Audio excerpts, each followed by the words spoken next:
If you're not speaking, could people put themselves on mute, please? Thank you very much. So good evening, everybody. Welcome to Newham Voting for Change, the campaign for a committee structure. Since 2002, our borough has been run by a directly elected executive mayor. For the first 16 years, that was Robin Wales, and the current mayor, Roxana Fiaz, has been serving for almost 3 years now. The referendum, which is going to be held on the 6th of May, delivers on a manifesto commitment that the current mayor made during her election campaign. And it'll be the first time in almost 20 years that residents have the chance to debate and determine how our borough is run. And it will be a clear choice between a council run by a mayor and a small executive that they appoint, and a more participatory, inclusive and open system in which every councillor can play a role. Obviously, we're campaigning for that latter option.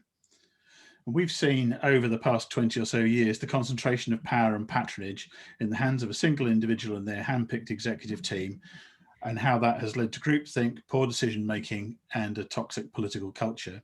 And although Roxana Fiaz has handed back many of her powers to cabinet, there's nothing to prevent a future mayor from reclaiming them for themselves. In the modern committee system that we advocate, all councillors will have the power to represent their areas and do the job that voters believe that they are electing them to do, not just the mayor and the chosen few. But good governance is about more than structures and processes. Political and organisational cultures, attitudes and behaviours are what make systems successful. And I hope that this referendum debate could be a starting point for a wider discussion on how to renew our democracy in Newham. This evening, we'll talk about how we got here, how Newham came to be one of only a few local authorities to opt for a directly elected mayor, why we think this is the wrong model for Newham, and then how you can help us campaign for change. After hearing from some speakers from our campaign team, we'd like to hear from you, and we'll be very happy to take questions and comments from other attendees at the meeting. So now I'd like to hand over first of all to John Saunders to talk about how we got to where we are. John. Do you want to unmute, John?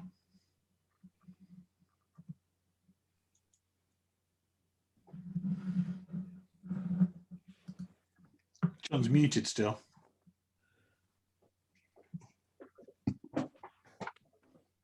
Is that better? Can hear you now. Okay, sorry about that.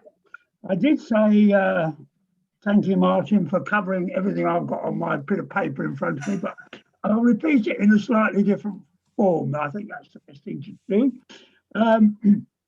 I'm speaking in a way from the point of view of an ex-councillor who experienced the old committee system, which is not the new one, but it's very close to it, the old committee system, and an executive system, and then the directly elected mayor. So I've seen quite a few of these systems, and I've got views on how good they are and how they're not so good. And I'll make the point, none of them are perfect. I mean, as you might expect, running a council, it depends on the people who are there, not so much as the systems. People can make a good council or a poor council. So what we've got to do is to give them a good system and then persuade them to be good councillors. In its wisdom, the council has decided that we will only have a choice between the current system of the directly elected mayor or the committee system. I'll remind you that in the year 2000, before we had a directly elected mayor, and when we had more or less a hybrid of a committee system and a bit of an executive system, Newham Council was voted Council of the Year by other boroughs. So we were doing quite well under those earlier systems. And one shouldn't forget that. There were some really good things done. The dangers of the directly elected mayor, I don't want to be too negative, but I think it is important to point these out. Because we're a small area compared with, say, Manchester or London or Liverpool or Bristol, we're not subject to the same scrutiny as large city and regional mayors are. And while they may have the same weaknesses as we do, the scrutiny is very local and often gets ignored. And as Martin mentioned, the one real problem with the directly elected mayor is they more or less choose their own constitution. They choose who they put in the cabinet, who they put on the various subcommittees. They have an enormous influence on it, even on the independent committees. They're not supposed to have any influence, but they do because of patronage. Patronage is a very important part of the system. I'm not saying it's necessarily wrong, but you have to recognise that it's there, and it's far stronger under a directly elected mayor than it is under a committee. And what happens with patronage is people get allowances, special allowances, all sorts of allowances, which are subject or can be subject to the mayor. Now, we've had two mayors in Newham and they're very different. And I'm not describing the current mayor, I'm really describing the past mayor, as you probably gathered. I should have said that. The past mayor was decided to be a very strong mayor, chose his own constitution, chose his own patronage, and I think in a way it was poor consultation as a result of that. And that's one of the weaknesses of what we've had in the past. Now, the trouble is, as Martin said, you might start off with a good mayor, but they don't always stay quite so good in time. There's plenty of examples of that in politics where people change with time. And there's a lot to be said for a system where somebody can't stand for the rest of their lives, like we had in Newham. I mean, we had the same mayor year after year, year after year. We had those of us in the Labour Party, because it was the Labour Party mayor, we had a rule which said you can't do more than 2 terms. Well, in fact, halfway through the second term, all the London mayors got together and changed the rules, and then were allowed to stand again. Example of the possible arrogance of small local mayors, and I suggest that that is a poor thing. The advantages of the committee system is that while the council makes final decisions, there are committees which can have local people attached to those committees if the committee wants them, and those committees have powers to make decisions which they can then put to council. Council won't necessarily agree with them, but they will not have to go through a cabinet system unless they want to do something like that. Sometimes they will want to say, what does scrutiny think about this before they come to their conclusions? And I think that would be something that which we've got to learn how to do this properly if we win this campaign. And I think there is a better future for Newham and its residents if we go down this path. Now, there is a paper prepared by the council which tells you all about what committees they're planning. And if you want to go through that, you can. I won't go through all of them, but there is, I'll point out a couple of them. There is a Policy and Resources Committee, which will be chaired by a leader, and that committee is very powerful. So we will have a leader, but with very much reduced powers, but powerful, but very much reduced powers. It will be an important position. And that Policy and Resources Committee, which is what we used to have under the old systems, will be very important. I'll just mention one other thing. I think you can imagine the sort of committees that are going to be set up, you know, for children, for health, and housing, and transport, etc., etc. But one thing is there will be a possibility of having local committees, so local wards or groups of wards might get together and people who live in those areas will be able to meet. So there won't be necessarily, there will be the councillors there, we hope, of course, but there will be residents there who will put their views forward, and that's something I'm looking forward to. We used to have community forums. Some people say we still have community forums, but the community forums we used to have at the beginning of the, at the beginning of this century, were closed down by the mayor because they were too impertinent and suggested things, you know. That was wicked, wasn't it? The local residents should have some views of their own and should want those views listened to. I could say a lot more, but I think it'd be much better if I shut up now and allow other people to contribute. And I hope everybody in the room will make some comments at some stage so that we can get this campaign moving forward really positively. It's going to be very difficult to campaign, as you know, under the present systems. So think about how you can support it. Talk to your friends and colleagues, and let's hope things go well. Thank you very much, Chair. Thank you, John. Anam, would you like to come in?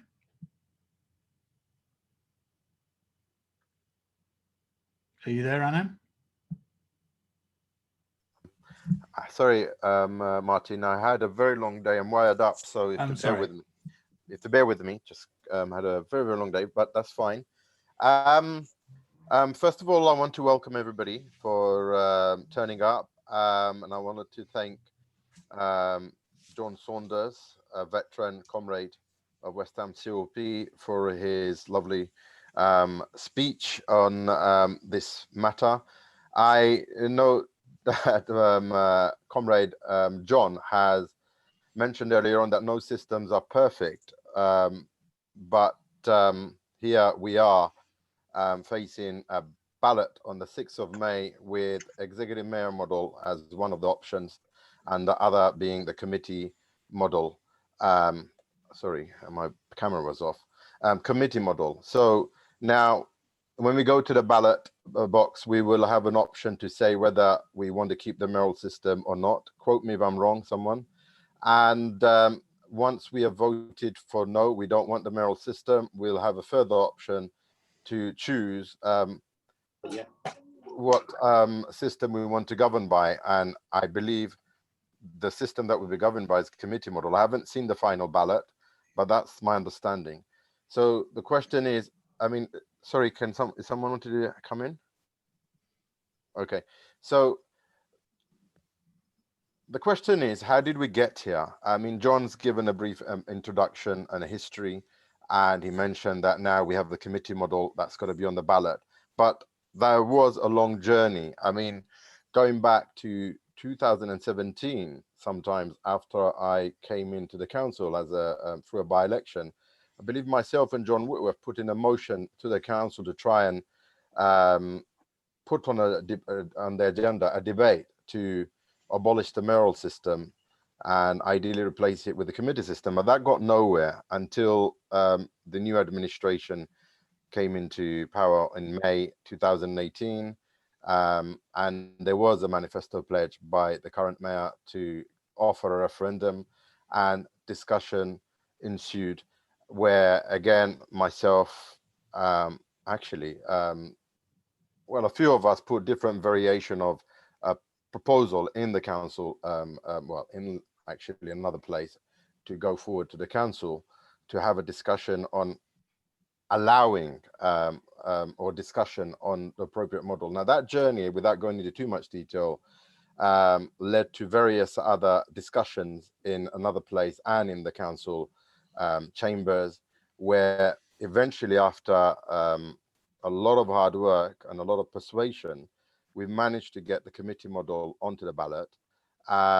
Yes, there were some challenges, including a court case, which I'm not going to go into at this stage. But it appears that now we are definitely going to have a committee model on the ballot. Now, the question is, why am I supporting and why have I been campaigning for the committee model? And why did I opposed the executive mayor model at the referendum in 2002. I was a young adult, influenced by a lot of good comrades at that time. So I'm going to just go into that area a little bit. Going back to 2002, I mean, through discussions and my little understanding of an executive mayoral system, a system that came out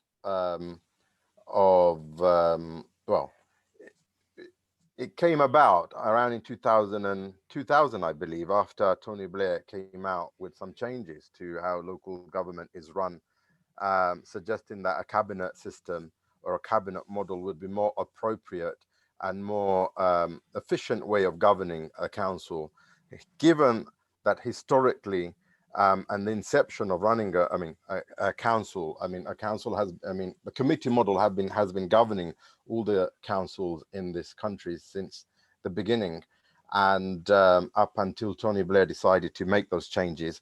And in those proposals, we found that the power of making decision were being more or less centralized under a cabinet model to a select few to expedite decisions, which doesn't allow enough scrutiny sometimes on crucial matters that affect our residents and our constituents.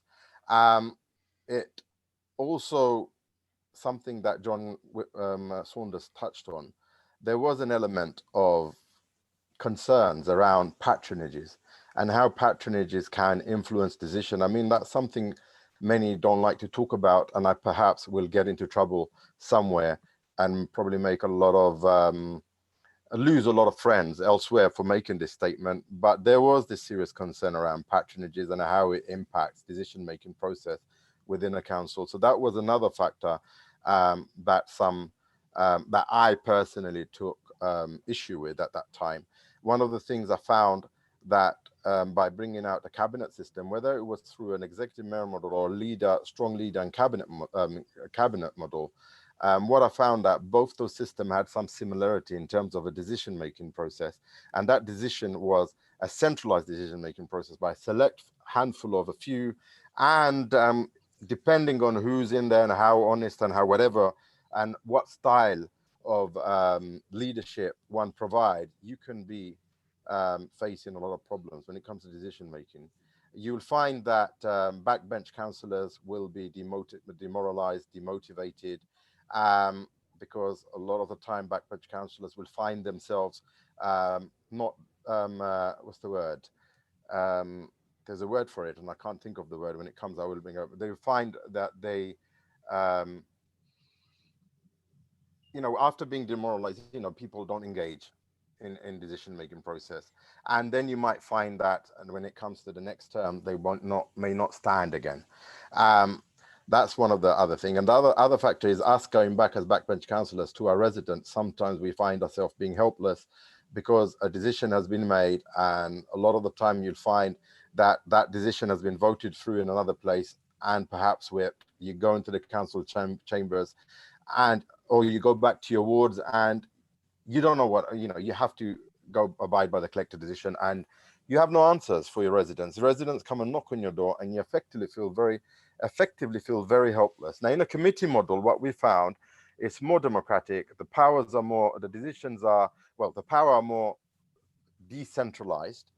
Backbench councillors have more of a say. Not only that, John Saunders elaborated earlier on that in a committee system, even you can have non-councillors participating or engaging in committees where their role would be advisory on a consultative basis. They won't have a voting right, but they will be involved in those decision-making process. So the residents feels more engaged.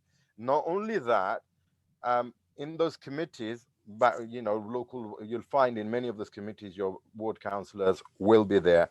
They'll be playing an active role in those decision-making process. They'll be able to perhaps lobby other members of those committees to vote in their, for their, for the interest of the constituents, rather than that in a cabinet system, where in a cabinet model, you have a select few, usually handpicked by a strong leader or an executive mayor. And like I said, depending on the leadership, you could be in a bit of a problem. So those sort of factors sort of like, you know,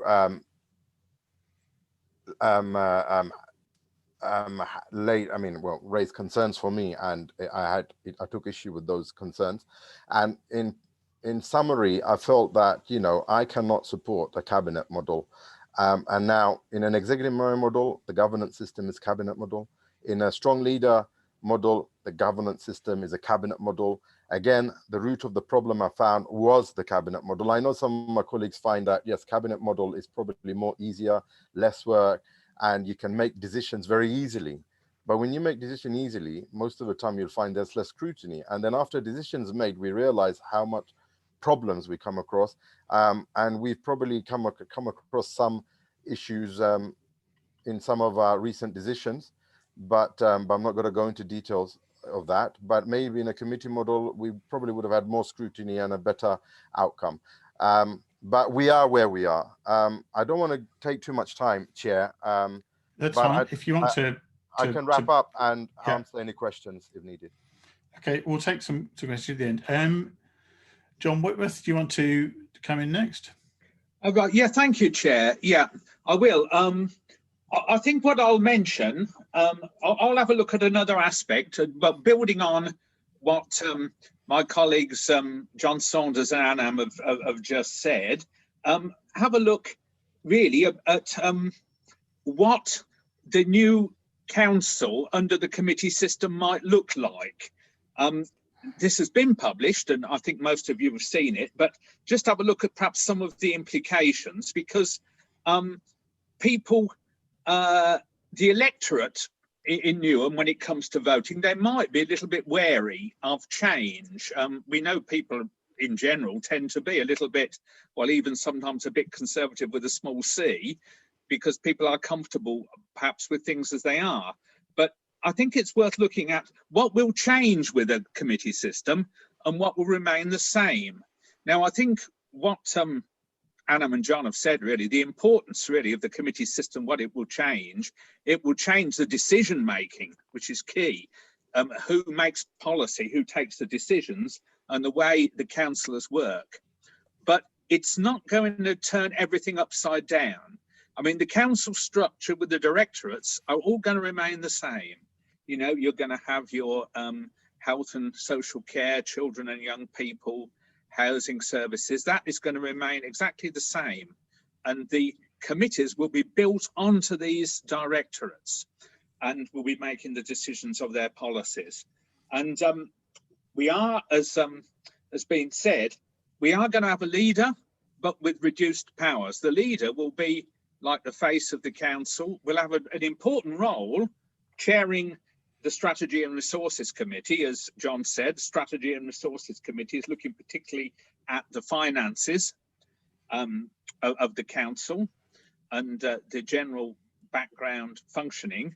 But the mayor, sorry, it's not a mayor, the leader will be more of a role of a facilitator and go-between, and will have this kind of role and not the role of decision maker, and in the case of the mayor, all-powerful decision making.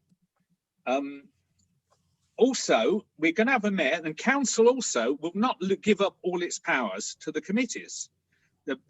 It delegates powers to the committees, but it also retains important functions like the policy framework of the council, the budget, the council tax, and it also has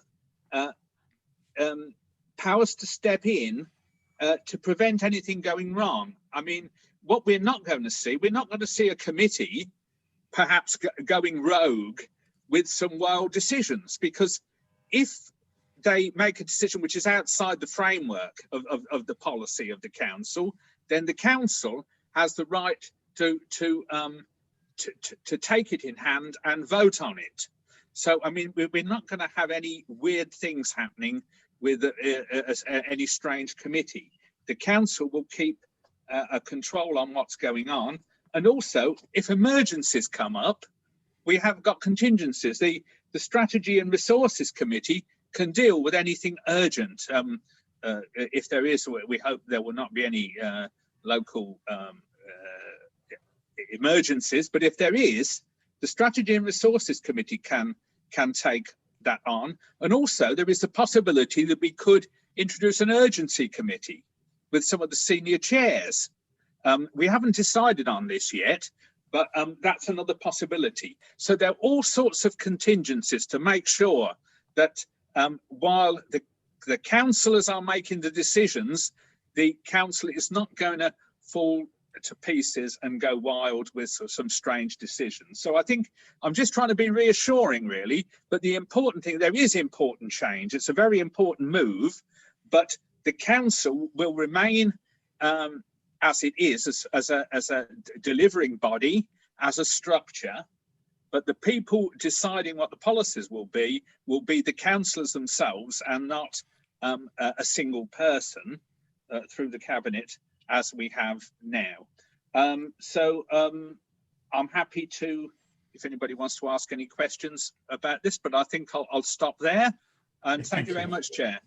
Thanks, John. So I think we've heard from a couple of people and my opening remarks. So let's throw it open to the floor. And if people would like to either put their hands up in Vision or use the raise hand function in Zoom, indicate that you'd like to speak. And if people have questions or comments.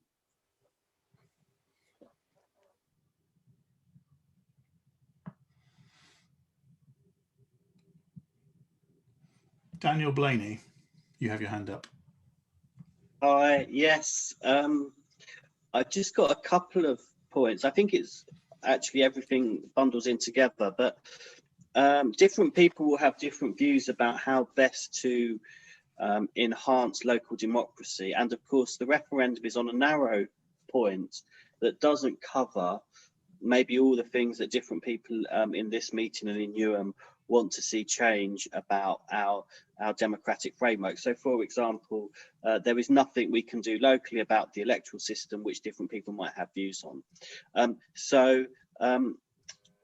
Just because we are advocating for this change doesn't mean that I think most people think it's a silver, nasty thing to solve all the problems. I think there's other things that could happen that would improve the situation. But one of the things that I think would be good about a vote for change is I think it could be a catalyst for a change in political culture.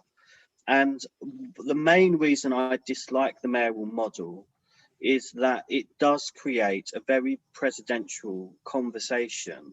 And if we think about recent controversies in local politics, they have been around the prism of the leader, rather than something about more about conversations about the issues, and everyone was being lined up. Are you supporting the leader on this, or are you kind of a dissenter? And even when in the most recent kind of local, shall we say, controversy, the conversation about the role of councillors only went so far, almost as if, are you someone who has a special responsibility allowance, i.e. you're subject to the patronage of the mayor or not?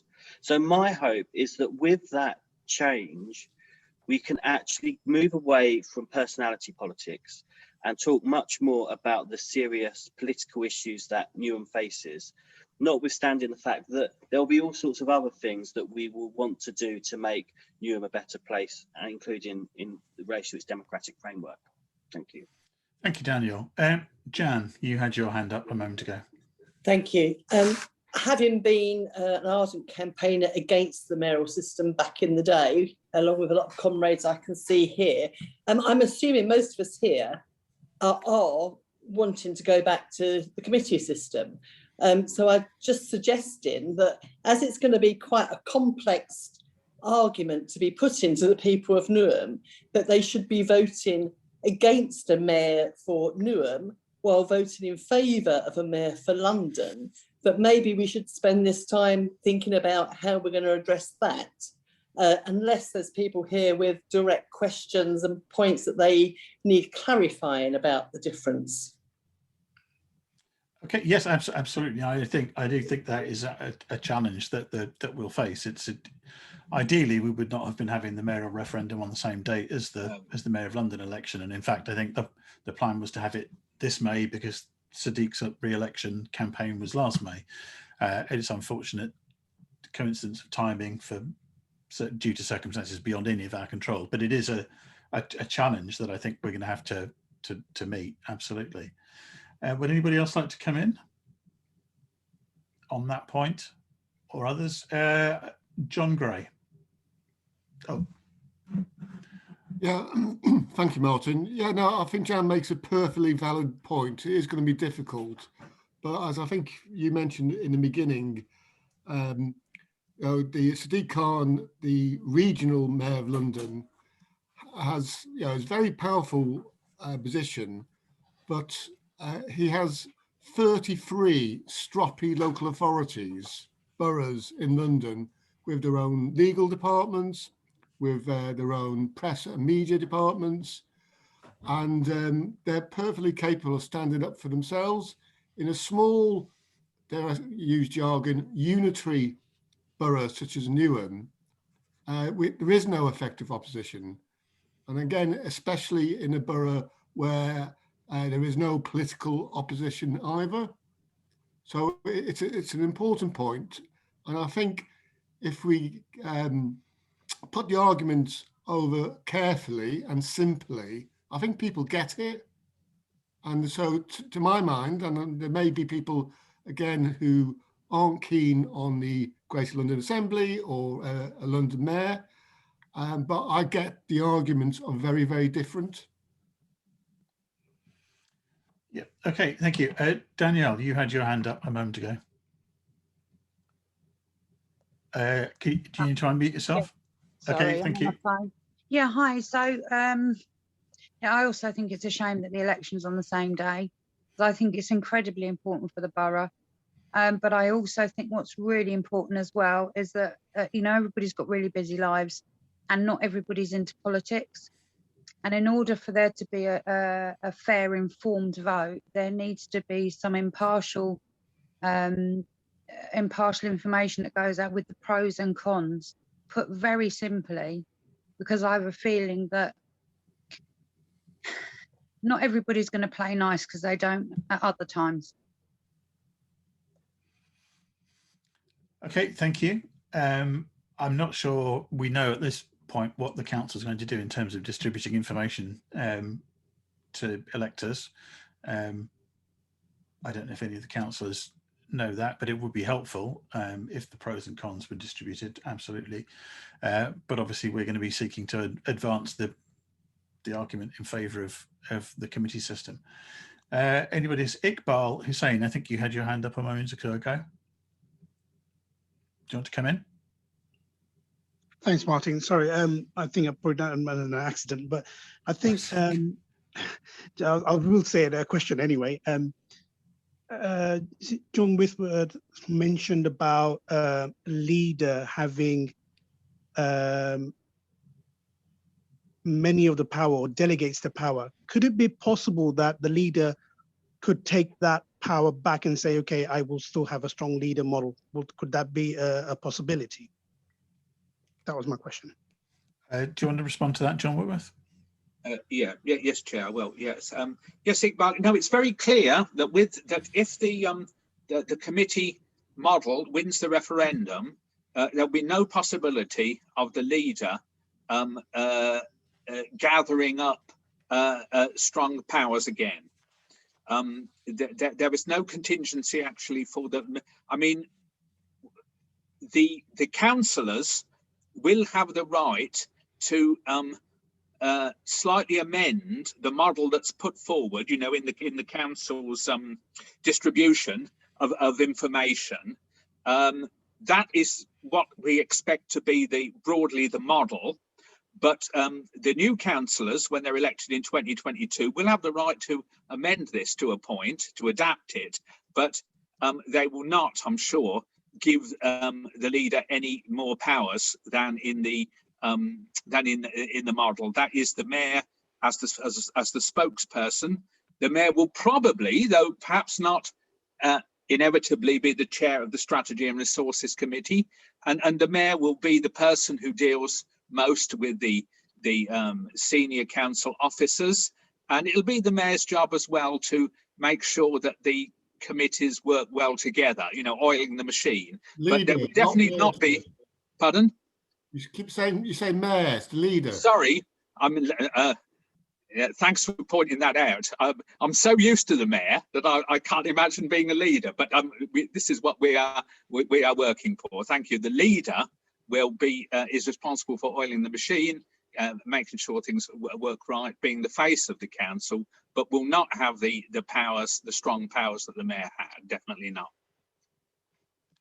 Okay, thank you. I mean, Jan Tallis raises the point in the chat that the leader that's elected by the majority group at the council AGM can obviously be replaced if they start to behave in ways which are unacceptable to the majority on the council, which is a power that doesn't exist under the current directly mayoral model system. The council itself can't get rid of the mayor if the mayor goes rogue, for want of a better expression, whereas under the arrangements we're advocating for, that would be distinctly possible. Are there any more hands up, people who would like to come in and speak? Anam, did you want to come back on a point? Just clarifying a few points with reference to Shantu's point. Thank you, Shantu, for your point raised. Yes, to some extent that's correct. However, replacing the leader is usually at an AGM, subject to how we define this in the constitution moving forward after the referendum, on the basis that we're successful.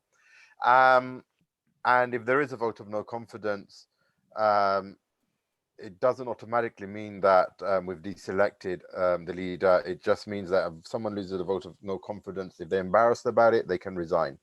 And if they want to stay, then, you know, shame on them. But that's another story.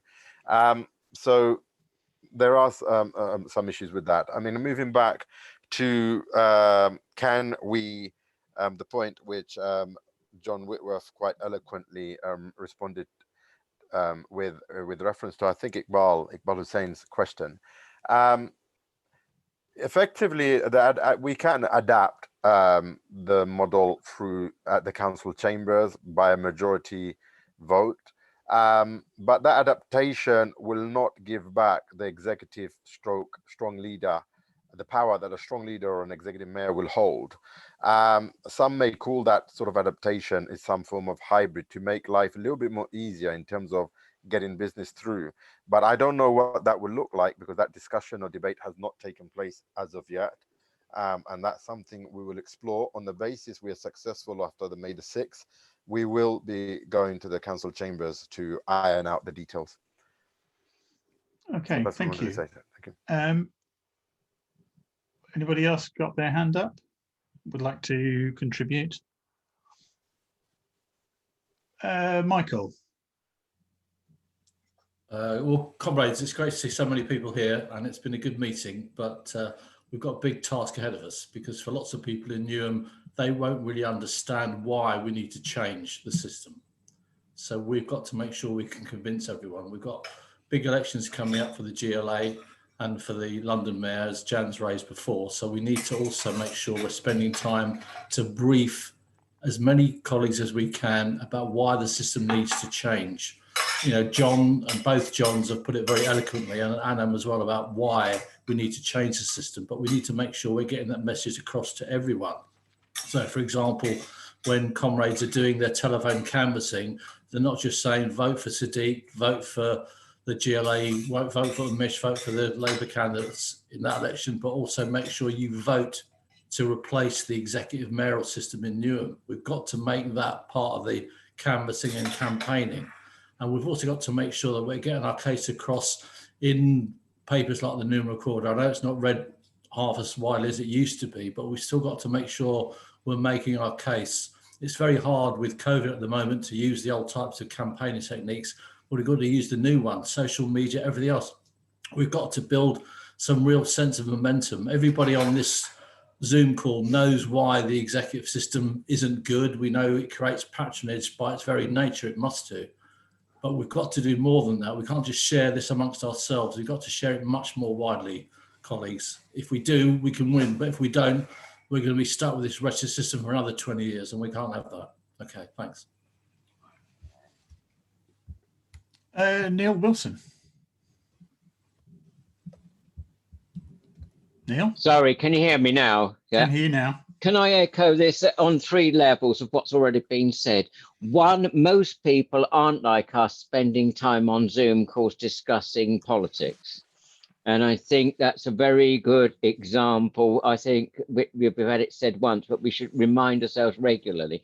We're also not being given the treat of having that response on our doorsteps at the moment either, because, you know, remote voting gives us a certain bubble effect. I'm with Michael on this. You know, we know why, if we're not careful, we're talking to the converted, and we need to go to a whole lot wider audience. We've discussed, I know, in other places on this campaign, how we're going to try and get a more diverse, you know, languages spoken and, you know, the message out. But I think it's about networks as well, and trying to keep the language simple without being patronizing to the electorate, but also to encourage people in their day-to-day conversations or their phone conversations or their Zoom calls to get that message across, because otherwise it becomes very dry and technical.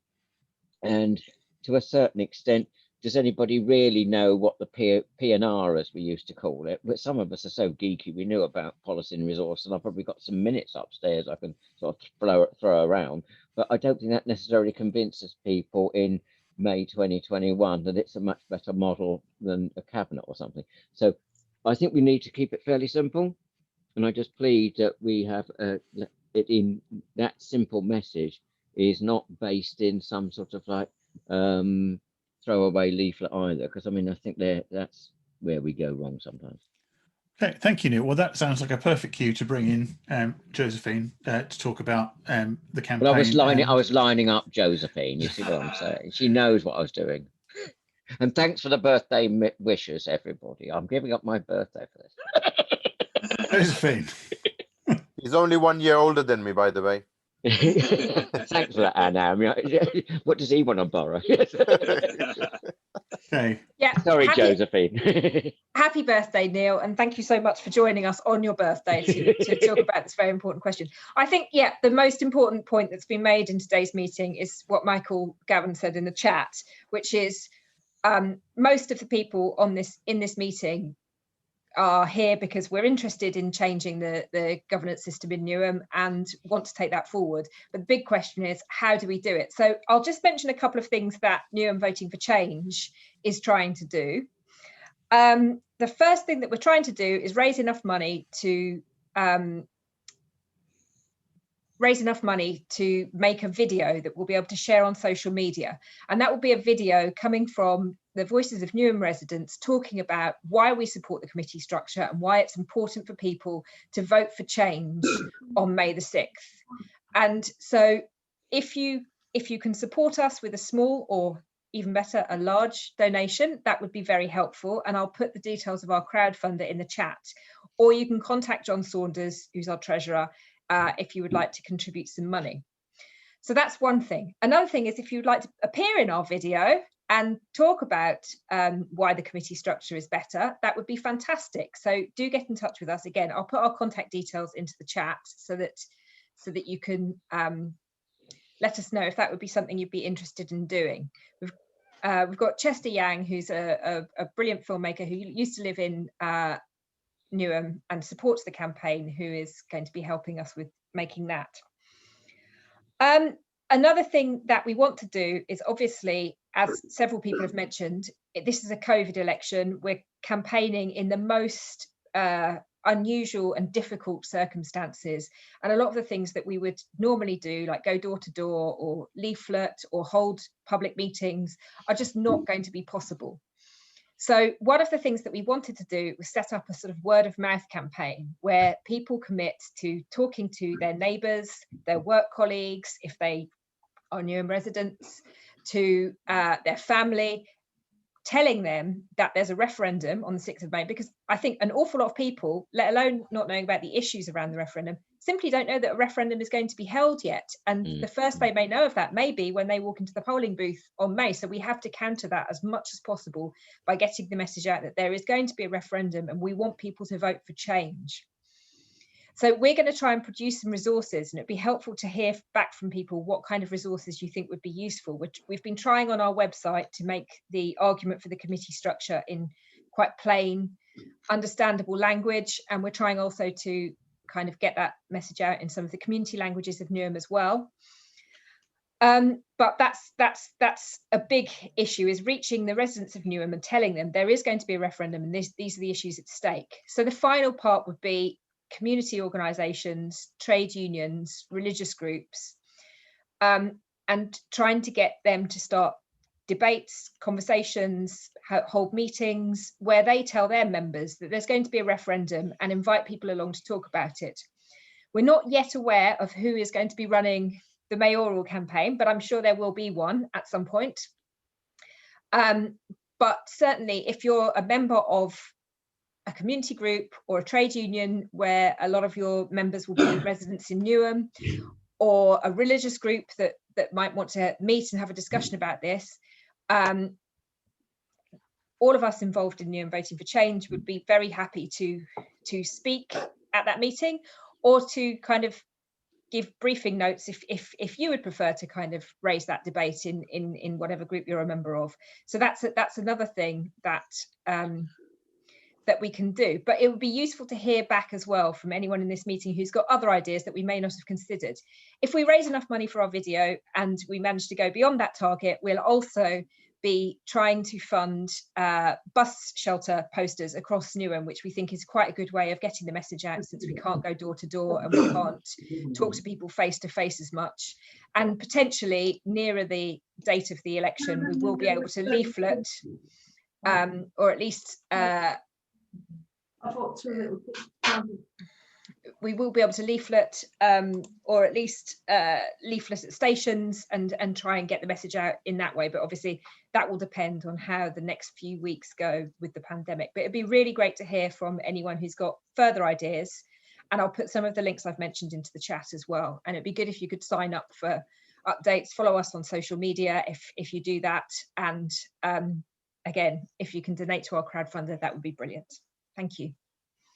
Hey, thank you, Josephine. Shanti, you had your hand up a moment ago. Hello, hi everyone. Hi, I was just thinking, some people already asked me. I think people thinking is the campaign against the current mayor. So I think when you're gonna campaign, we have to make sure this campaign not against the mayor, it is against the system. So we have to let them understand that this current mayor can be under this structure or can be under mayoral structure. So it's your choice which one you're going to vote, committee structure or directly elected mayor. So I think we have to, when you're gonna campaign, we have to make them clear. If you wanna see this mayor, you can see this mayor if you want to, but it's nothing to do against the mayor. It's under the structure. We're campaigning for model.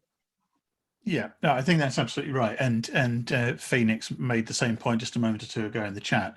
It is really important that people understand this is a campaign about the system of the directly elected mayor, not about the person that currently occupies that position. Yes. And I think we are in this campaign absolutely clear that we are campaigning on a matter of democratic principle and about how the borough organises itself, and it's not about the person that is currently in post, and that's really important. And you see a lot of stuff on social media about the current mayor, which is very unpleasant and personal, and we are in no way associated with that, and we will distance ourselves completely from that kind of campaigning. Following on from what Josephine said in terms about ideas for campaigning, does anybody have anything they'd like to suggest? I can see that the chat box is filling up with the information that was promised to be provided in terms of information about where to go to help crowdfund the video and other campaigning activities, our website and our Twitter account. And there's also the details of our bank account if you'd like to make a direct contribution to that rather than going via the crowdfunder. Does anybody have any other comments that they would like to make? Suggestions or ideas for campaigning? Were you, sorry, Can I just Danielle? Yeah, sorry. Sure. Oh, turn the video off. Just wanted to say I'm glad Phoenix clarified that, because I think that can be a misconception, that it's not actually personally against the woman we have in office, but it's actually against the system itself. And I think that needs to come in that clearly in that information too. Thank you. Daniel, you've got your hand up. Well, I was going to say something similar to and reinforcing what you said about the tone of other people's campaigning, which I think it's important to reinforce our disassociation from that. And if people aren't aware of the rules, because I've been doing some work checking what they are, you can have multiple campaigns in favour of one particular result in the referendum. So it's not just so Josephine asked who is going to be running the pro-mayoral campaign. Actually, you could have 6 different campaigns making the case for the mayoral system, and similarly we may see other people doing their own campaigning work. But I think it's really important that we emphasise that this meeting is not about personal attacks, and it's not actually, we're trying to move away from personality politics. That's the whole reason I'm voting for the committee structure. And some of the more unsavoury aspects of Newham politics are nothing to do with this campaign. I don't think that can be said often enough. Okay, thank you, Daniel. It's now 5 to 8, where the meeting's due to finish at 8. Does anybody have any further contributions? John Saunders, you've got your hand up. I think we will probably be doing this sort of meeting more than once, particularly when we've got our video and we've got other things to show people. And it is important, therefore, that you all call into these meetings so that you can use the resources that we've got with your own community groups and your own friends. So hopefully we will see you all again, and maybe we will think about getting a speaker from an area where there is a committee structure, and have some information on more first-hand information on how this can turn out. Thank you. Okay. Simon Rush.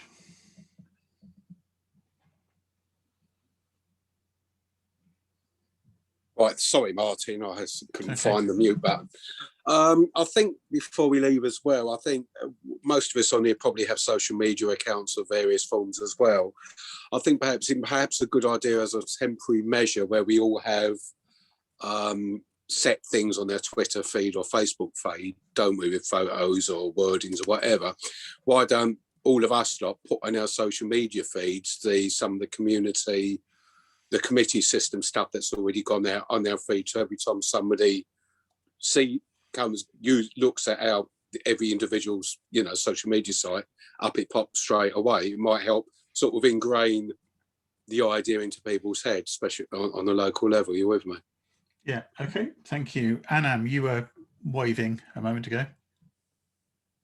You're on mute, Anam, still. Sorry. I was I know I'm conscious of time, and I was just suggesting to the chair maybe somehow if we can ask participants to this meeting maybe to come forward as volunteers, because we've only got about 7 weeks or less than 2 months to organize, and given the pandemic it's almost very difficult to get to the doorstep.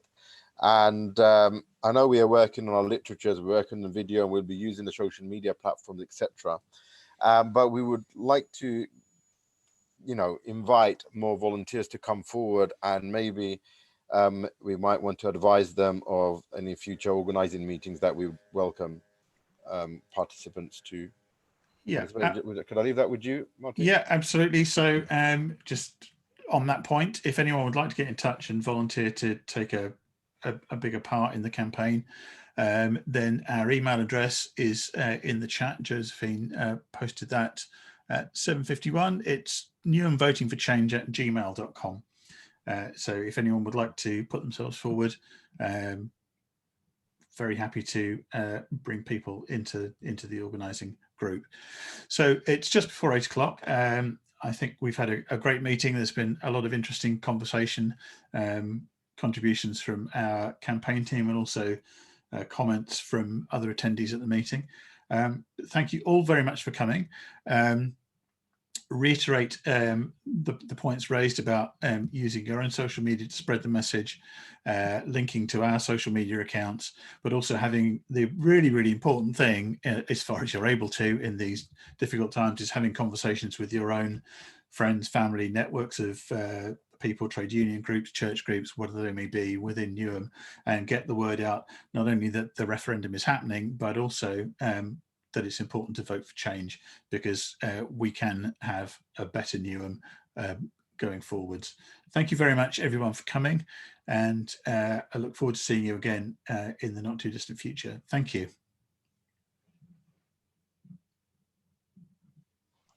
And thanks very much to Martin for chairing. Yes, thank you, chap. Thank you. You're all very welcome. Thank you, Martin. Thanks. Hello, bye. Bye. Bye. Cheers, everybody. Bye, everyone. Bye, everyone. Thank you. Thanks for attending, everyone. And happy birthday, Neil. Oh, Yeah, thanks happy again. birthday, Neil. I've stayed on for that, John, especially. Thank you. Thanks, everybody. Thanks. Martin, thank you very much indeed. That's David. It's nice to see David Gillis again. Oh, I'm here. Yes, exactly. I can hear you, David. See me for a bit as Gonna well. Yes. switch off the recording. I think we're Yeah, we're only